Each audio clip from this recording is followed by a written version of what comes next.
We often believe that to achieve great things, we need motivation. We wait for that surge of energy, that perfect feeling, to start a task or maintain a habit. But motivation is fleeting. It's like a sugar rush, exciting at first, but it quickly leaves you crashing and reliant on the next fix. This reliance on feeling inspired is the single biggest enemy of discipline. If you struggle with consistency, you are not lazy. You are over-relying on motivation. The Japanese approach to discipline, deeply influenced by Zen and the Samurai Code, is different. It doesn't rely on brute force willpower or fleeting inspiration. It builds discipline through small, non-negotiable rituals that prioritize action over feeling. It focuses on designing a life where the right thing is the easiest thing to do. Minimalism, in this context, is not about having fewer things. It's about having fewer decisions and less resistance. This video will walk you through a powerful 9-step routine, a blend of Japanese concepts designed to strip away the resistance that keeps you glued to the couch. This is the routine that builds unshakable discipline from the ground up, making consistency automatic, even for those who consider themselves the laziest. From willpower to automation, Western discipline often emphasizes willpower and internal struggle. Japanese discipline, particularly in the realm of Budo, martial arts, and daily life, emphasizes form and repetition. The goal is Jodan Jogo, to make the correct action a fixed step or an established habit. The key principles we'll use to build this routine are 1. Kaizen, continuous small improvement, avoiding massive, daunting changes. 2.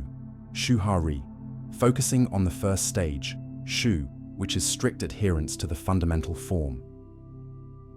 3. Hansei, deep self-reflection without blame, focusing only on the process, not the outcome. This routine is your Shu phase. It's a structured path to build the muscle of discipline through daily micro-commitments. The Nemawashi morning groundwork, action before thought. Starting the day reactively. Immediately checking your phone forces your brain into a state of triage, depleting your decision-making energy, ego depletion, before you even begin your important work. Literally, root binding, Nemawashi is the subtle, informal preparation and groundwork done before a formal action. It's the quiet alignment that ensures success. Keep your phone out of the bedroom or on airplane mode for the first 15 minutes after waking up. Immediately engage in a simple analog task that requires physical movement but zero mental effort. E.g., make your bed, drink a glass of water, light stretching.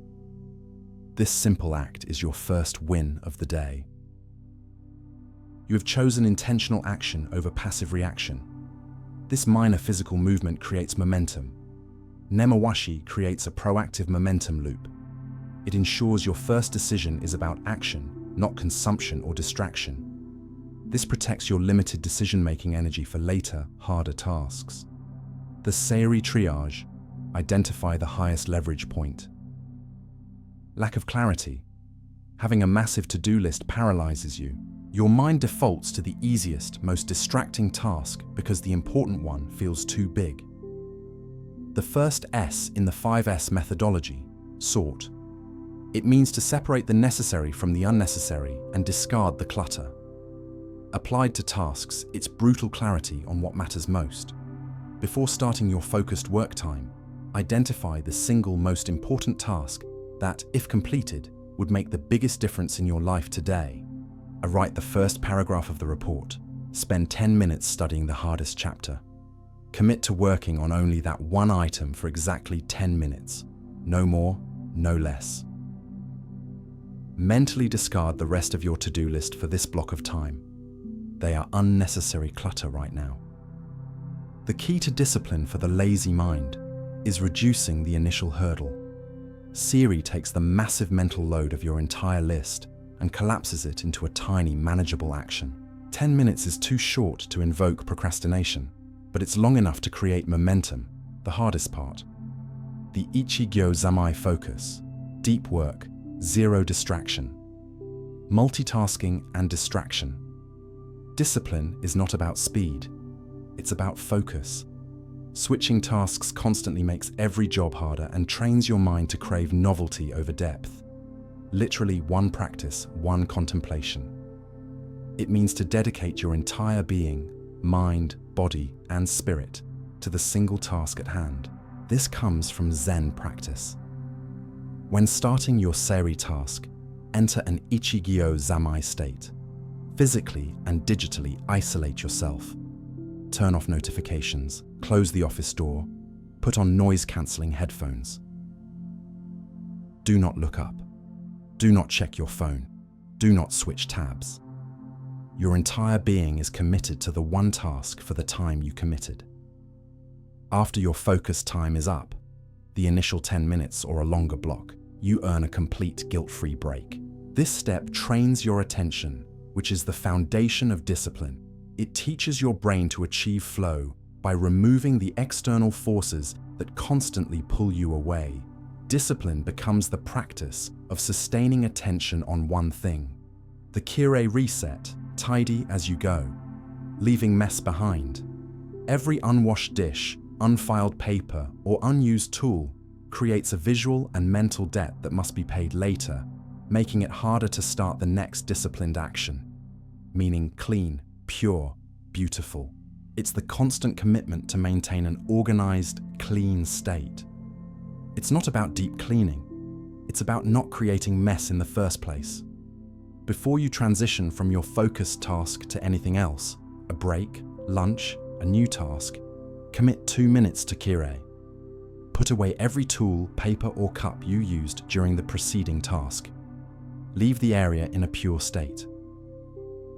This action serves as a physical and mental boundary, closing the loop on the previous task. This is the minimalist habit of closing open loops. Kirei reduces mental friction. When your environment is clean, your mind is clearer, and the effort required to start the next disciplined action is significantly reduced. The Yutori pause, guilt-free recovery. Rushing between tasks and constant productivity pressure. Pushing too hard leads to burnout and a total collapse of discipline. Discipline requires recovery just as much as effort. The space, the margin, the comfortable room in one's schedule, budget, or life. It is the quality of life that comes from not being constantly pressed for time. After completing a demanding task, or when you feel the first signs of mental fatigue, take a Yutori break. This break must be unproductive and analog. Do not check email. Do not scroll social media. That's disguised work. Instead, look out the window, make a cup of tea, stretch, or walk for 5 minutes. These breaks are earned and necessary. Use them to truly decompress. Yutori prevents the crash. It teaches you that discipline is a rhythm, not a sprint. By building deliberate recovery into your routine, you maintain your energy reserves, making it easier to return to the difficult work instead of abandoning the routine entirely. The Danshari digital purge, removing digital resistance, digital clutter, unused apps, an overwhelming inbox, and constant notifications all draw on your attention and make focusing on real work impossible. This digital noise is resistance, the process of decluttering by Dan, refusing to bring in, Shah, getting rid of, and Rai, detaching from the desire for things. Applied digitally, it's ruthless removal of distraction. Once a day, check your phone's notification settings and turn off all non-essential notifications, social media, news alerts, games. Delete 3 apps from your home screen that cause the most passive scrolling or procrastination. Hide or move social apps off the main screen. Unsubscribe from one unnecessary email list. Danshari removes the invisible chains of distraction. Discipline becomes much easier when the environment doesn't actively fight against your attention. By controlling the digital environment, you remove the biggest source of temptation for the lazy mind. The Hansei reflection, process over perfection, self-blame, and giving up after a mistake. If you miss a step or a day, the natural tendency is to feel guilt and abandon the entire system, leading to a long slump. Deep, non-judgmental self-reflection that focuses on how the process went and what can be improved, never on who is to blame. It is the engine of Kaizen, continuous improvement. Before ending your day, ask yourself 2 simple questions, on paper or mentally. What part of the routine did I follow well today? Focus on the wins, even small ones, like making the bed. Oh, what was the biggest point of resistance, and how can I reduce it tomorrow? Focus on the process, not your character. If you skipped 4 steps, acknowledge it and focus on making the first step, nemawashi, easier tomorrow. Never use blame. Hansei makes failure a tool for growth. It eliminates the all-or-nothing mindset that destroys discipline.